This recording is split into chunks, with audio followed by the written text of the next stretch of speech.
So picture this. It's December 1987. Mötley Crüe is at the absolute chaotic peak of their Girls tour. Oh, yeah, the absolute zenith of the hair metal chaos. Right. And the band's manager, Doc McGee, he steps off this pristine Japanese bullet train in Tokyo. He's completely exhausted, and immediately he is just tackled to the concrete by a phalanx of heavily armed Japanese riot police. Just swarmed. Out of nowhere. Exactly. They zip tie his hands, the whole band is surrounded, and, I mean, the tour is effectively dead right there. Key personnel are looking at mandatory multi-year sentences in a notoriously strict foreign prison system. Which is not where you want to be. No, not at all. But then this quiet man in an impeccably tailored suit and a perfect tie just walks into the police station. He doesn't yell. He doesn't, threaten international lawsuits or anything. He just talks to them. Yeah, she simply has a conversation. And within hours, this entire catastrophic international incident just vanishes. It's wild. And that image, right? The wildest, most destructive forces in Western music being quietly saved by the most composed professional man in the room.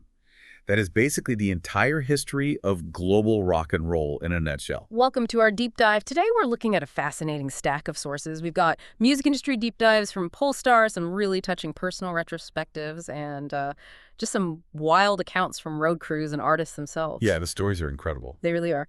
And our mission for you today is to unpack the life and legacy of Seijiro Udo. Or, as the biggest stars on the planet called him, simply Mr. Udo. Mr. Udo, yeah. He was this pioneering Japanese concert promoter who recently passed away at the age of 92. And we are looking at how this one guy single-handedly built the infrastructure that made the phrase big in Japan a massive economic reality. Because, we've all been conditioned to see rock history as this loud, uncontrollable force of nature, right? Led by these leather-clad rebels. But the reality is that the entire machine only functioned because of the man in that tailored suit. Right. So to really understand how beloved Mr. Udo was, we first have to wrap our heads around the sheer staggering scale of what he built in a completely foreign market. Yeah, you really have to cast your mind back to the realities of the music industry in, the mid-20th century. So Seijiro Udo, he started his career in his 20s working for a local concert planner. But by 1967, he founded his own company, Udo Artists, Inc. And the landscape he was looking at in 67 was, it was incredibly daunting. Oh, completely. Imagine you're trying to pull off an international rock tour back then. You have no internet, no email, no global banking apps on your phone, no translation software. None of the safety nets we have today. Right. And you are talking about shipping literal tons of sensitive analog equipment, massive amplifiers, elaborate stage sets, lighting rigs, all going across the Pacific Ocean on cargo ships. And that's just the gear, not to mention the human cargo. You're taking these massive entourages of exhausted, often highly volatile musicians. Exactly. And you're bringing them into a post-war culture with a completely different language, fundamentally different customs, and an alien legal system. The friction points were just endless. I can't even imagine the logistics. Oh, it was a nightmare. You had to navigate complex union rules, wildly different electrical voltage standards, which, by the way, could literally blow up a band's gear if you got it wrong. Oh, wow. Yeah, that would end a show pretty fast. Right. And you're dealing with contract law that just didn't neatly translate. So if you're a band manager sitting in London or LA, you are terrified of something going wrong halfway across the world. You have to rely entirely on one local guide who basically holds the keys to the kingdom. Exactly. And if you look at Udo's company ledger from 1967 onward, it is just staggering. His company pulled off over 10,000 concerts in Japan. 10,000. Yeah, over 10,000. If you run the math on that, it is the equivalent of hosting a major international rock show every single day for over 27 years. That is, that's just absurd. And he wasn't doing small, local pub tours. No, not at all. Udo exclusively handled the absolute titans of the industry. We are talking about Kiss, Bob Dylan, Van Halen, Aerosmith, The Who, Billy Joel. Just massive, massive act. George Harrison, too. He held this virtual monopoly on the Japanese market for Western rock and pop. Every major artist refused to work with anyone else. Okay, let's unpack this, though, because this brings up a really critical question for me. If you are holding the keys to the world's second biggest music market, why wouldn't a massive international conglomerate just swoop in and buy you out? Right. or outbid you. How does one independent guy maintain a total monopoly over the biggest bands in the world? Was he just, throwing exorbitant amounts of money at them to cross the Pacific? Well, money is obviously a factor in any tour, sure. But it wasn't the anchor. The real anchor was the environment he curated. So look at the venues, specifically the Nippon Budokan. Oh, the Budokan classics. Yeah. It was originally built for judo competitions for the 1964 Olympics, but Udo helped elevate the Budokan into this mythical status for Western artists. I mean, Eric Clapton alone played more than 100 concerts there. Wait, 100 concerts? More than 100, all under Udo's management. At a single venue, halfway across the planet from his home. That goes way beyond a standard touring contract. I mean, that implies a level of comfort and connection that you just don't see. Precisely. And that connection wasn't just with the artists, right? It was with the audience. Udo cultivated these crowds that were profoundly respectful, but at the same time, wildly energetic. Which is the dream for a live album. Exactly. The Budokan became this highly sought-after stage for live recordings. Bob Dylan, Deep Purple, and of course Cheap Trick all recorded legendary live albums there. Oh, the Cheap Trick story. That is the ultimate proof of concept for Udo's whole machine. It really is. Because, for context, you have to remember that by 1978, Cheap Trick had released 3 studio albums in the U.S. that frankly were not really moving the needle. Yeah, they were doing okay, but they were definitely not superstars. Right, but they had this massive rabid fan base in Japan. So their label decides to record a live album at the Budokan exclusively for the Japanese market. Just, a low-budget regional release to satisfy the local fans. Essentially a throwaway project. Exactly. But the energy of those crowds in Tokyo that Udo put together was so electric that radio stations in places like Boston and San Diego started getting their hands on imported copies of the record. Just playing imports on the air. Yeah. And the American demand got so intense that the label had to officially release the live album in the U.S. It sold over 3 million copies.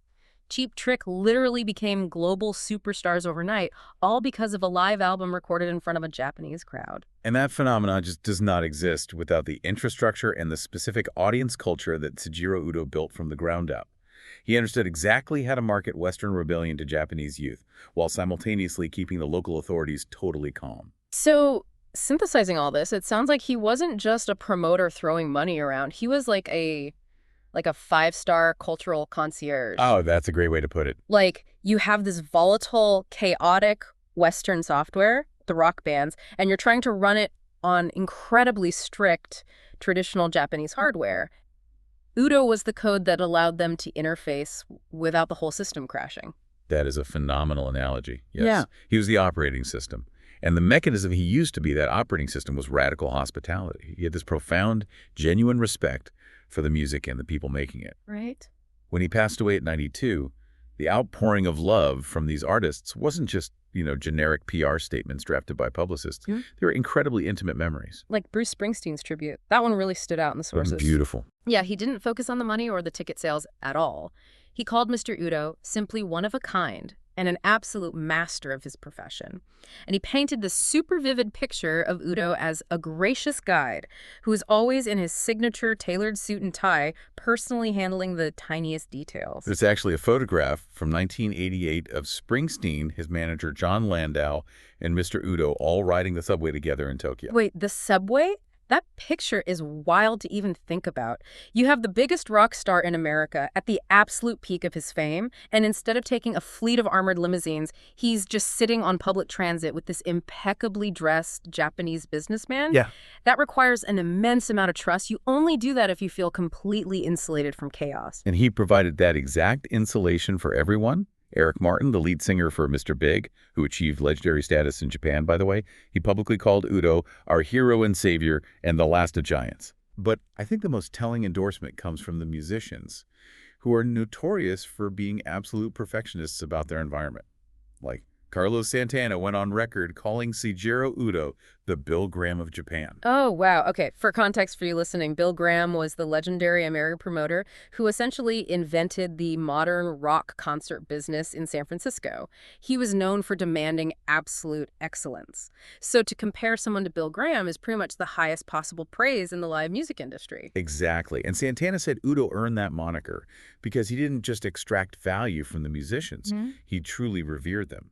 In fact, Santana was so moved by the way his band was treated that during their tour between 1972 and 1974, they actually wrote and performed an instrumental tune explicitly named after Mr. Udo. Having Carlos Santana write an instrumental piece in your honor is just, that's incredible. And then there's Prince. Oh, the Prince story is amazing. Right. Prince was famously enigmatic, notoriously demanding, and he rarely showed deference to anyone in the industry. Yet, during a 1989 concert in Japan, Prince actually paused the entire show to sing Happy Birthday to Mr. Udo. Yeah. When you look at that spectrum of personalities, right, from working-class heroes like Springsteen to spiritual perfectionists like Santana to enigmatic divas like Prince, and they all deeply revere this one promoter. It tells you everything you need to know. It tells you everything about the psychological safety he provided. Yep. I mean, when you are on a world tour, your entire life is just this blur of airports, sterile hotels, and massive arenas. To have a constant, calm, deeply respectful presence who just handles all the cultural friction, it allows the artist to actually focus on their art. True. But, I mean, it's easy to be a gracious host to Bruce Springsteen or Carlos Santana, right? They are consummate professionals who appreciate a smooth itinerary. The real test of Mr. Udo's power, and really the mechanics of how he kept this entire system from crashing, happened when he was forced to manage the absolute worst behavior that the rock world could throw at him. Which brings us right back to that train platform in 1987, the ultimate stress test, Mötley Crüe. Yes.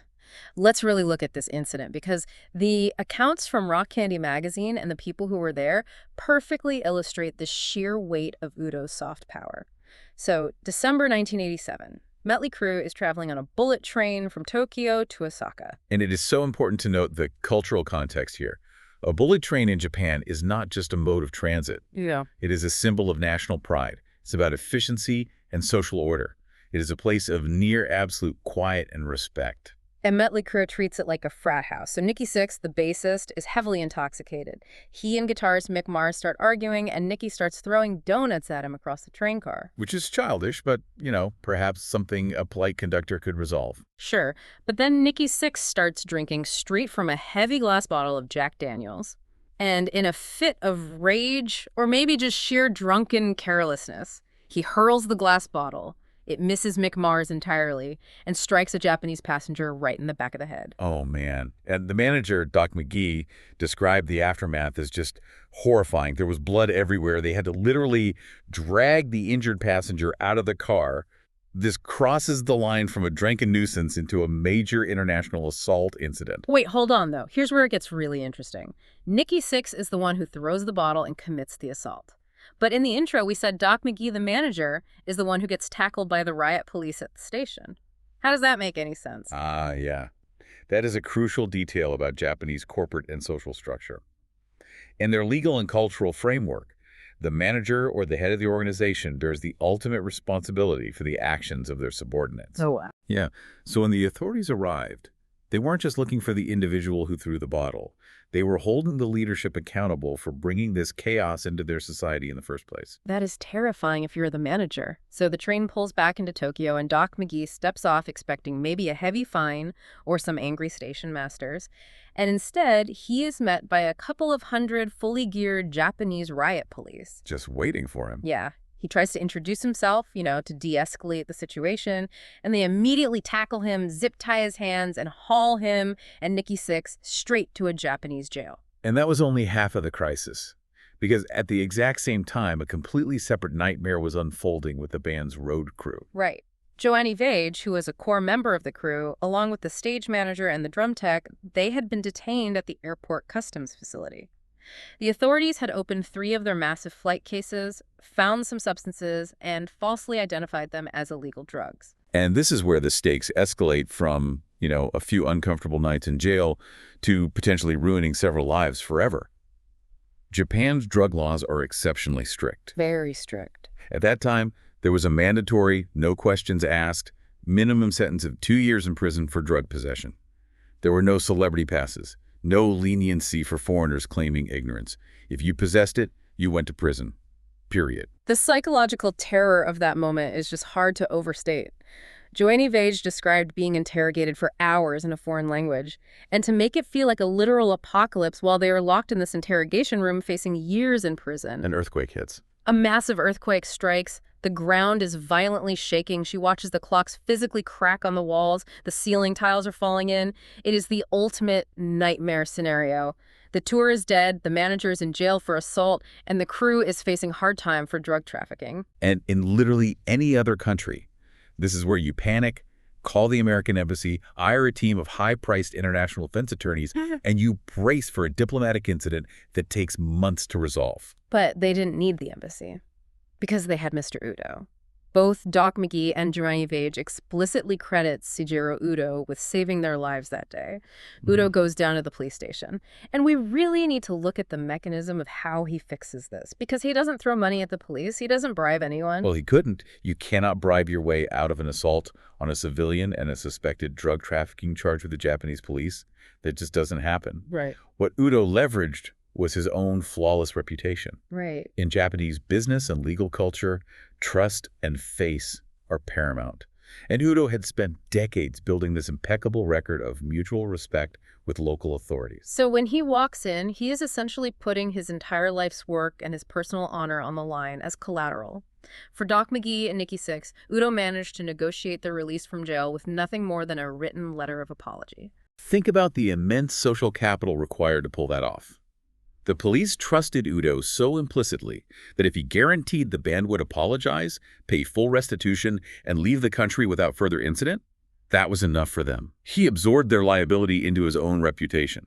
And Doc McGee even said that Nikki Sixx, being Nikki Sixx, actually complained at first about having to write the apology letter, and McGee said he wanted to strangle him because he knew Udo had just performed a literal miracle. Okay. And as for the crew who were facing those mandatory drug sentences, Udo stepped in there too, clarified the whole misunderstanding with the flight cases, and got them fully released. No prison time, no international incident. It is just the ultimate display of soft power. Picture this polite, composed Japanese gentleman in his perfectly tailored suit standing between a wall of riot police and a band of out-of-control hair metal musicians and just dismantling the entire crisis by giving his word. He absorbed all the chaos so that everyone else could keep doing their jobs. And when you zoom out, that is exactly what he did for the entire global touring industry for over half a century. Exactly. Every time a massive stadium rock show went off without a hitch in Tokyo, it was because Mr. Udo had already quietly smoothed over the language barriers, the legal friction, and the cultural misunderstandings. Seijiro Udo recently passed away at the age of 92. The cause of death was simply listed as old age. He lived a remarkably full life. And looking back at his legacy, it's clear he was a pioneer. He built this massive bridge between two wildly different cultures, using radical hospitality and unparalleled local influence to basically shape the modern touring industry. It really reframes how we think about success and legacy in any field, you know? We are constantly conditioned to idolize the people standing in the spotlight. We put the person holding the microphone on a pedestal, and we obsess over the rock stars and the loud disruptors. But the real power often belongs to the quiet facilitators standing in the wings, the ones making sure the stage doesn't collapse under the weight of all that ego and chaos. You don't always need to smash a guitar to leave a lasting mark on history. Sometimes you just need a perfectly tailored suit, absolute competence, and the respect of everyone in the room. So, as you look at your own world today, ask yourself, who are the Mr. Udos in your industry? Who is quietly building the infrastructure so that others can safely shine?